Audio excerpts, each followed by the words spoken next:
एक बार शहंशाह अकबर अपने साथ बीरबल को शिकार पर ले गए। उनके साथ सेना की एक टुकड़ी और कुछ सेवक भी थे। शिकार करके कुछ एक दिनों में अकबर लौटने लगे। तभी रास्ते पर एक गांव को देखकर बादशाह के मन में उसके बारे में जानने की इच्छा जगी। उन्होंने तुरंत अपने साथ आए बीरबल से पूछा कि क्या तुम इस गांव के बारे में कुछ जानते हो? मुझे इस जगह के बारे में जानना है। बीरबल ने जवाब दिया, शहंशाह, मुझे भी इस गांव के बारे में कुछ नहीं पता है। अपने राज्य के इस गांव की तरफ मैं भी पहली बार ही आया हूँ।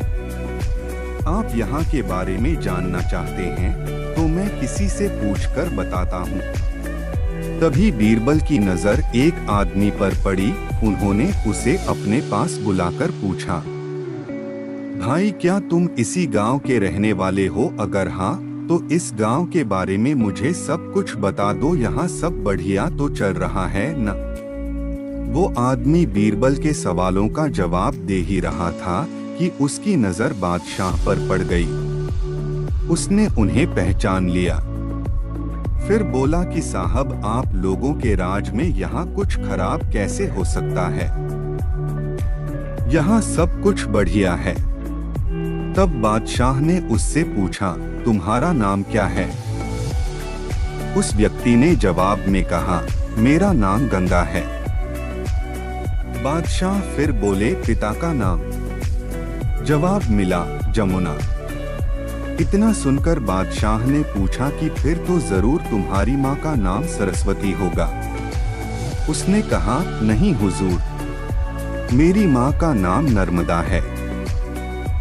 इन सभी बातों को सुनकर बीरबल को हंसी आ गई और उन्होंने मजाकिया अंदाज में कहा, बादशाह, अब यहाँ से आगे बढ़ना सही नहीं है। यहाँ सारी नदियाँ हैं।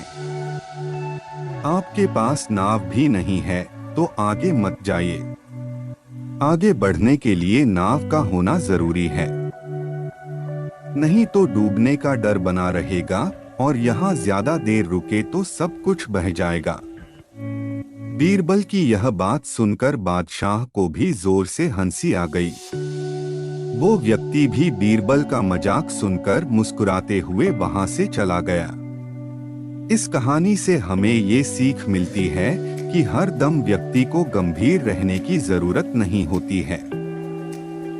हंसी मजाक करना भी जरूरी है।